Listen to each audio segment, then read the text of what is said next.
Katihar police अधीक्षक के सूचना के आधार पर साइबर पुलिस की कार्रवाई में 3 शातिर साइबर बदमाश सीएनसी संचालक मोहम्मद मुन्ना, छोटन राय, मोहम्मद आलम तीनों थाना आबादपुर को गिरफ्तार किया गया।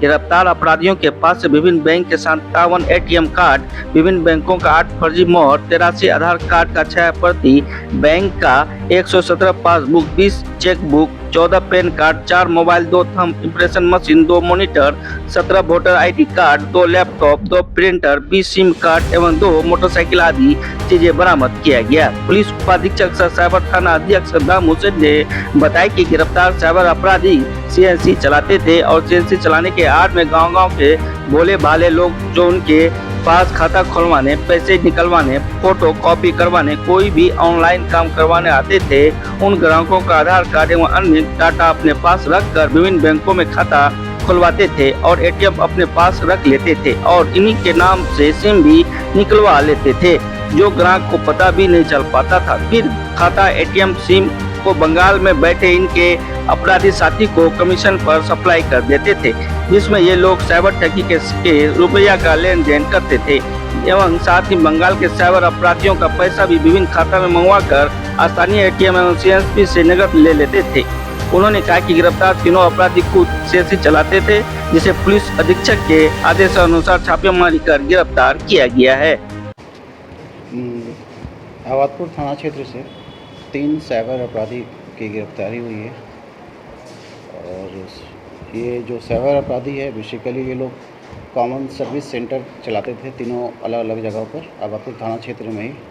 और उस सेंटर पे आने वाले जो भी कस्टमर थे उनका डाटा अपने पास रख लेते थे और उस डाटा के आधार पर बाद में उसका एक बैंक अकाउंट खुलवा करके बंगाल के साइबर अपराधियों को बेचा करते थे।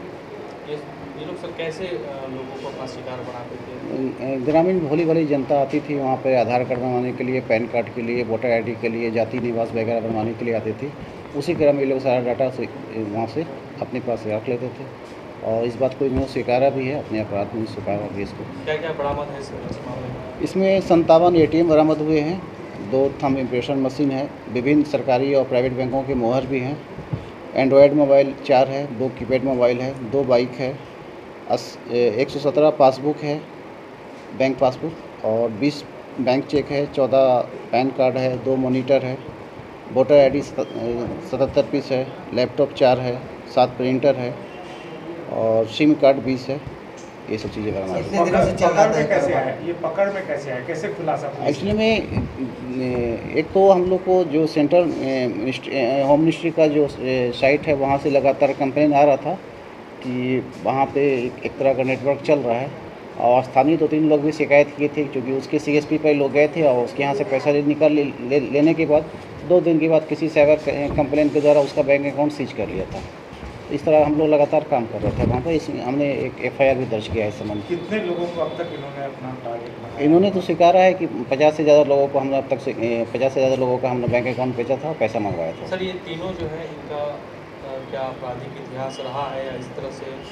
अभी तक की छानबीन में तो पता नहीं चल रहा है, लेकिन हम लोग कब से चल रहा था ये कारोबार? पिछले 2 सालों से लोग कर रहे थे इस तरह से। कितने लोगों की गिरफ्तारी हुई सर? 3 लोगों की गिरफ्तारी हुई। सर इस मामले में बड़ी मात्रा में विभिन्न एटीएम और पासबुक बरामद हुए सर, तो क्या सर ये लोग पासबुक खुद से तैयार करते थे या किसी एजेंट के माध्यम से? अभी इन्वेस्टिगेशन चल रहा है, उसमें हम लोग काम कर रहे हैं। सर और भी किसी से लिंकअप है, किसी बैंक कर्मियों से या किसी और से? इस बिंदु पे जांच चल रही है, लेकिन बंगाल के साइबर अपराधियों से इनका लिंकअप था, इन्होंने स्वीकार किया है। बैंक कर्मी से कोई साठ-गांठ होने के बाद अभी तक पता नहीं चला, लेकिन हम लोग जांच बंगाल से इनका लिंकअप है, बंगाल के साइबर अपराधियों से। साइबर क्रिमिनल से। तीनों रहने वाले हैं। आबादपुर थाना क्षेत्र कटिहार।